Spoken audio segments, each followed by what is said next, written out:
سلام، خیلی خوش اومدید به قسمت چهارم سیاوش شیعه. بین قسمت سوم و چهارم این ماجرا خیلی فاصله افتاد و ما عملا داریم از ماه سفر هم خارج میشیم. به خاطر یه سری از مسائل من نتونستم ویدیو بگیرم و الان اومدم که با قدرت این ویدیوها رو تموم بکنم. این سری ویدیوها رو تا قبل از این ویدیوهایی که می ساختم بین 10 تا 15 دقیقه بود، اما الان به خاطر اینکه میخوام دو قسمت بریم جلو، فکر کنم بین 15 تا 30 دقیقه بشه. به خاطر همین ممنون میشم شده حتی بذارید رو دور تند، اما حتما تا آخر گوش بکنید و یادتون نره که کانال رو سابسکرایب کنید.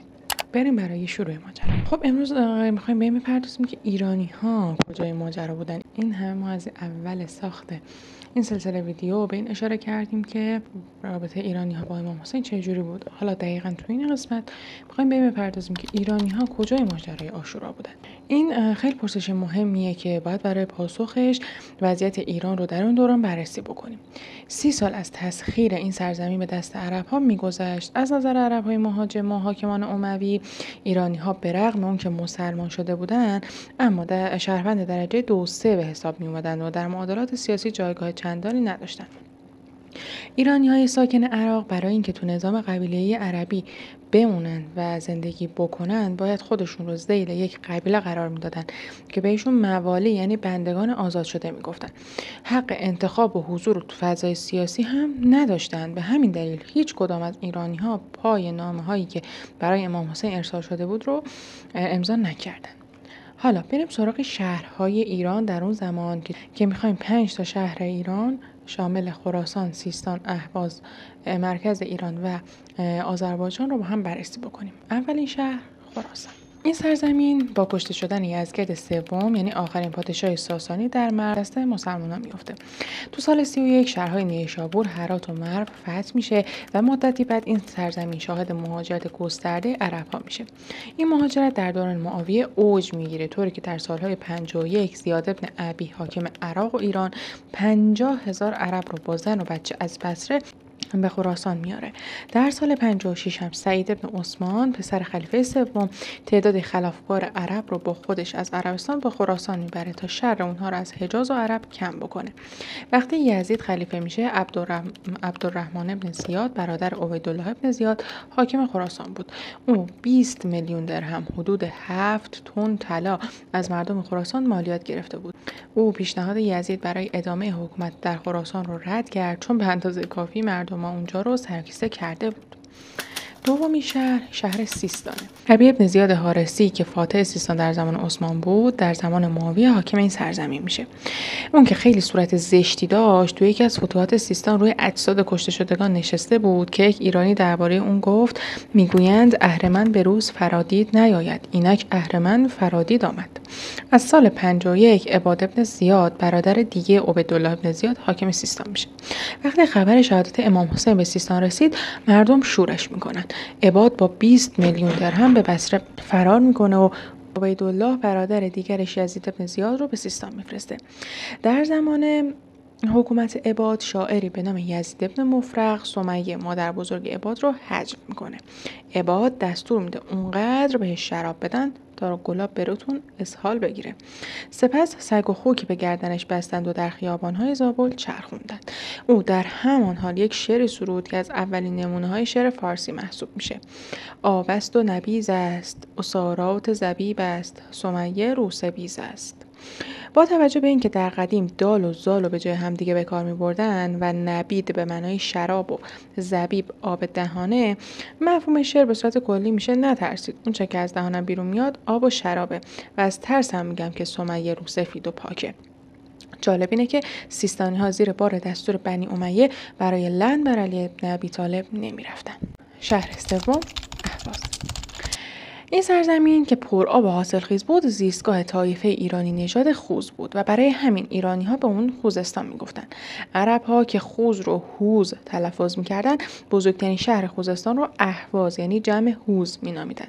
بعد از اون که در سال 16 هجری عرب ها در جنگ جلولا بر سپاه ساسانی پیروز میشن، راه برای فتح خوزستان گشوده میشه. اما فتح کامل این سرزمین حدود 2 سال به طول میانجامه. هرمزان فرمانده سپاه جنوب بعد از رستم فرخزاد از شناخته شده ترین فرماندهان ایران و مانع جدی مقابل عرب‌ها بوده. اون به شرطی تسلیم میشه که به مدینه بره و با عمر خلیفه وقت دیدار کنه. ابتدا عمر میخواست که اون رو بکشه، اما هرمزان با یه ترفندی از مرگ فرار میکنه. او از خلیفه آب میخواد، اما اون رو نمیخوره. میگه میترسم وقتی آب رو میخورم منو بکشی. عمر هم میگه تا آب نخوری نمیکشمت. هرمزان هم آب میریزه زمین و میگه گفتی تا آب نخورم منو نمیکشی، پس منم نخوردم. با ظهور خوارج، خوزستان یکی از مراکز بزرگ عضوگیری این گروه میشه. این سرزمین در زمان معاویه بارها شاهد شورش خوارج بود و در سال 59 یکی از خوارج به نام مرداس ابن هدی سر به شورش برمی‌داره و موفق میشه سپاه عبیدالله ابن زیاد حاکم وقت بصره را شکست بده. در ایامی هم که امام حسین در مسیر کربلا بود، اکثر مناطق خوزستان در اختیار مرداس بود. چند ماه بعد از حادثه کربلا، قائله شورش مرداس با قتل اون تموم میشه. بریم شهر چهارم، یعنی مرکز ایران. مرکز ایران محل تشکیل دولت ماد اولین حکومت آریایی بود. در عصر ساسانی این منطقه را همچنان استان ماد میشناختند. در زمان فتوحات عرب‌ها ماد در زمان عربی ماه میشد. فتوحات ایران به دست جنگجویان کوفه و بصره انجام میشد. بنابراین هر منطقه پس از تسخیر از نظر مالی زیر مجموعه به اصطلاح ماه کوفه یا ماه بصره میشد. طبق این قاعده درآمد شهرهای دینور، اگر درست تلفظ کنم، اصفهان و ری به کوفه می رسید و به اونها ماه کوفه می گفتن. کرمانشاه، همدان و کردستان هم به دست اهالی بصره فتح شده بودند و ماه بصره لقب داشتند. به هر دو سرزمین هم ماهان میگفتند. در زمان معاویه خراجی که از ماهان میگرفتند 40 میلیون درهم و خراج ری و دیگر مناطق ماه کوفه 30 میلیون درهم بود. این میزان خراج از کل خراج خراسان هم بیشتر بود و علت اینکه عمر ابن سعد آرزوی حکومت ری رو داشت همین بود. اون میبایست سالیانه 30 میلیون درهم به حکومت مرکزی میپرداخت و مابقی به خودش میرسید، یعنی حدود 40 میلیون درهم مال عمر سعد میشد. بریم شهر آخر، آذربایجان.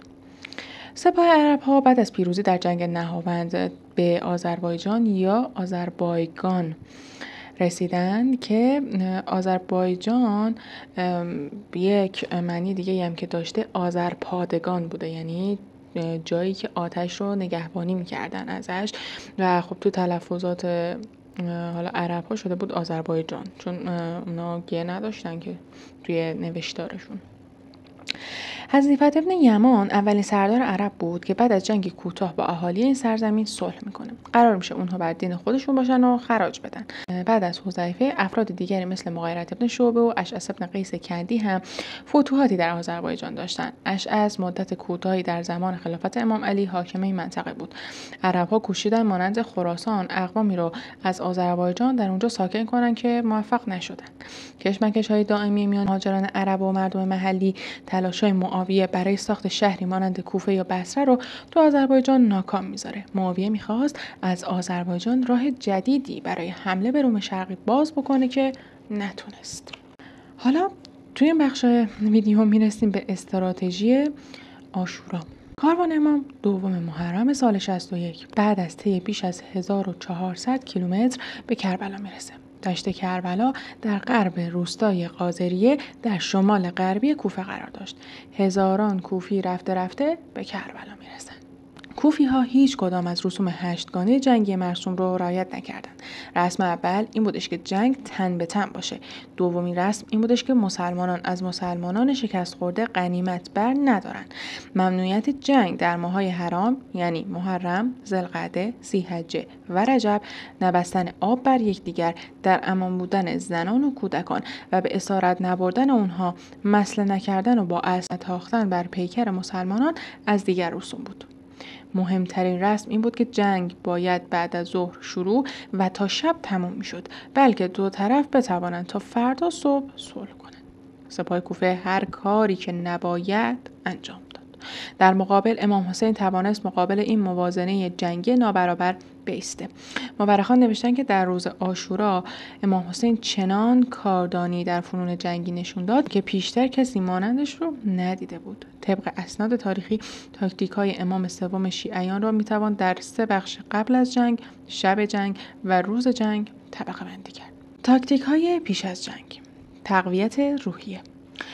26 ذوالحجه سپاه 1000 نفری حر بن یزید ریاحی اولین گروه از سپاه کوفه با امام روبرو میشه. اونها تشنه بودن. امام دستور سیراب کردنشون رو میده. با اونها سخن میگه و تاکید میکنه که من مهمان کوفه ام. برخورد امام حر جوان رو منفعل میکنه و باعث میشه سپاهیان کوفه پشت سر امام نماز بخونن.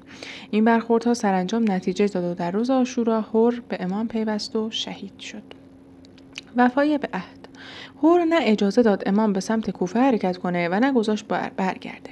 قرار شد مسیر سومی رو انتخاب کنه تا عبیدالله ابن زیاد حاکم کوفه تکلیفشون رو روشن کنه. برخی یاران امام حمله به سپاه حر رو پیشنهاد کردن اما امام نپذیرفت. اون به عهدش پایبند بود. انتخاب زمین. امام جغرافیای جنگ رو میشناخت. کربلا ویژگی‌های خوبی داشت. زمینش مناسب کشاورزی بود، نه آنقدر نرم بود که پای اسب‌ها توش بره و نه آنقدر سفت بود که سمشون بشکنه و راه رفتنشون رو از بین ببره. و راه رفتنشون رو مختل کنه. پیرامونش رو شعبه‌های رود فرات مثل نهر القمه و نخلستان‌های روستای قاذریه احاطه کرده بود. بخشایش مرتفع بود و هر گروهی که روشون مستقر می‌شد به منطقه دید داشت. مرتفع‌ترین نقطه تپه خاکی بود که بعدتر به تل زینبیه نام گرفت. امام دستور میده خیمه‌ها رو شرقی غربی برپا کنن، یعنی روی خیمه‌ها به سمت شرق باشه. در واقع میدان دید به سمت شرق. تل زینبیه در سمت چپ خیمه ها قرار گرفت. پشت خیمه ها هم نخلستان بود. امام بعدتر دستور میده برای اینکه از خیمه ها بیشتر حفاظت بشه پشت خیمه ها خندق حفر کنن. مذاکره. عمر سعد فرمانده سپاه کوفه و پسر سعد ابی وقاص فاتح ایران 3 محرم وارد کربلا میشه. امام در چند مرحله با اون صحبت میکنه. گفت کوفیان اون رو دعوت کردن. گفت مسلمان و مهمانکشی حرامه. درباره وعده حکومت ری نیز با اون صحبت میکنه. عمر سعد در تمام این مذاکرات منفعل بود. اون تا روز تاسوعا مردد بود و مدام از ابن زیاد کسب تکلیف میکرد. تردیدش به قدری بود که حتی پشت سر امام نماز میخونه. امام 8 بار تقاضا میکنه که برگرده اما عمر سعد و کوفیان نپذیرفتن. تاکتیک های شب جنگ. حق انتخاب. سپاه کوفه میخواست در عصر تاسوعا کار رو تموم بکنه اما حسین ابن علی از اونها 1 شب فرصت خواست. پذیرفتن. شب عاشورا امام به یاران و خویشانش گفت بیعتش رو از اونها برداشته. هر کس میخواد میتونه بره. اما کسی نرفت. نوشتن حدود 30 نفر از سپاه کوفه به امام پیوستن. حفر خندق. این تاکتیک ایرانی رو سلمان فارسی در جنگ خندق به مسلمان‌ها آموخت. البته خندق حفر شده چندان عمیق نبود اما در آن خار و خاشاک ریختند که این خندق پیرامون خیمه ها رو فرا می‌گرفت. فشرده سازی. عصر تاسوعا امام دستور داد تا حدود 60 خیمه رو به هم نزدیک کنند. خیمه ها در فاصله 2 متری هم قرار داشتند. طناب‌هایی رو به طور زیگزاگی در خاک فرو کردند تا اگر کسی از خندق گذشت بین طناب‌ها و خیمه ها گیر کنه. انتخاب میدان جنگ. امام زودتر به کربلا رسیده بود و بنابراین بهترین محل رو برگزید. در واقع اون موقعیت خودش رو طوری چیده بود که آرایش سپاه روبرو به دلخواه اون انجام میشد. میدان جنگ رو طوری انتخاب کرد که جنگ در یک جهت انجام بگیره. ابتکار عملاً در دستش بود که جنگ چگونه و در کجا انجام بشه. میدان جنگ حدود 360 متر طول داشت و فاصلش با خیمه ها حدود 250 متر بود. به این ترتیب همه چیز پیش روی اون بود، در حالی که سپاه کوفه عملاً تسلطی بر میدان نداشت. ابن سعد به میدان جنگ اشراف نداشت و چند قاصد اخبار جنگ را به گوشش میرسوندند. تاکتیک های روز جنگ. همسایه ها مقابل هم. کل یاران امام به 145 نفر هم نمی رسید اما او به آنها آرایش نظامی کلاسیک داد. چپ و راست سپاهش رو بر اساس ترکیب سپاه روبرو چید. وقتی دید فرمانده جناحش چپ کوفه شمر بن جوشن است، فرمانده جناح روبرویش را که جناح راست خود میشد زهیر بن قین قرار داد. زهیر پیش از پیوستن به امام از مخالفان علی بن ابی طالب و حامیان عثمان بود. فرماندهی جناح راست سپاه کوفه هم بر عهده عمرو بن حجاج بود. امام روبروی او حبیب بن مظاهر را گذاشت، مسن‌ترین مرد میدان که همه کوفیان اون رو میشناختند. عمرو از قبیله مسج و حبیب از قبیله بنی اسد بود که از قبایل همسایه در کوفه بودند. به این ترتیب امام حسین خواست همسایگی و حق نان و نمک را به یاد کوفیا بندازه. مذاکره عمومی. بی‌نتیجه بودن مذاکرات با فرمانده‌ها باعث شد که امام در روز عاشورا عموم سپاه روبرو رو مخاطب قرار بده. انتخاب موقعیت مناسب امکان شنیده شدن سخنانش رو برای همه فراهم می‌کرد. در تمام کتاب‌ها و روایات موجود آمده که تمام حاضران بارها سخنان امام را شنیده بودند. او برای خواندن خطبه سوار شتر شد و برای جنگ سوار اسب. هدف از انتخاب شتر این بود که بهتر دیده بشه. ذخیره نیرو. در سراسر روز عاشورا سپاه کوفه که سراسیمه حمله میکرد. ابن سعد میخواست ماجرا رو به سرعت تمام کنه. تقریبا در هیچ صحنه سپاه امام مهاجم نبود، چون دست بالا رو در میدون داشت. سیستم دفاعیشون هم خستهشون نمیکرد و هم اجازه میداد بر اساس نوع حمله مهاجمان موضع بگیرن. وقت کشی. مورخان 2 حمله عمومی رو در روز عاشورا ثبت کردند. یکی حمله تیراندازان کوفه در اول صبح و دیگری حمله جناح چپ کوفه به جناح راست سپاه امام.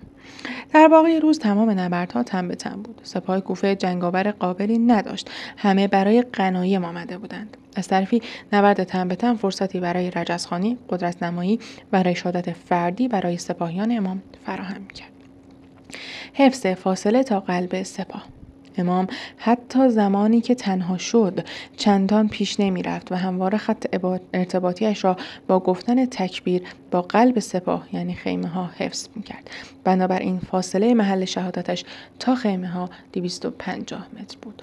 حالا یعنی چی؟ یعنی امام حسین خب وقتی رفت برای جنگیدن تک و تنها بود. خب یعنی همه مردها شهید شده بودن جز امام سجاد که به خاطر اینکه نسل امامت از بین نره، امام سجاد به حکم الهی در اون بازه زمانی مریض بودن، فقط در اون بازه زمانی. چون همه فکر میکنن که امام سجاد کلا مریض بود، نه، در اون بازه زمانی مریض میشن. خب نمیتونن بجنگن و امام حسین عملا تنها مردی بودش که میتونست بجنگه و خب بقیه همه زن بودن و خب میترسیدن دیگه، مخصوصا خانواده خودشون میترسن که تنها مردشون داره میره بجنگه و خب احتمال کشته شدنش خیلی بالاست. و امام حسین هی میرفتن میجنگیدن، هی برمیگشتن الله اکبر میگفتن که یه قوت قلبی به زنای خیمه بدن و زنای خیمه یکم از ترسشون کم بشه، با اینکه خب فضایی نبوده که ترس کم بشه، اما امام حسین حواسش به دل خانواده‌اش بود.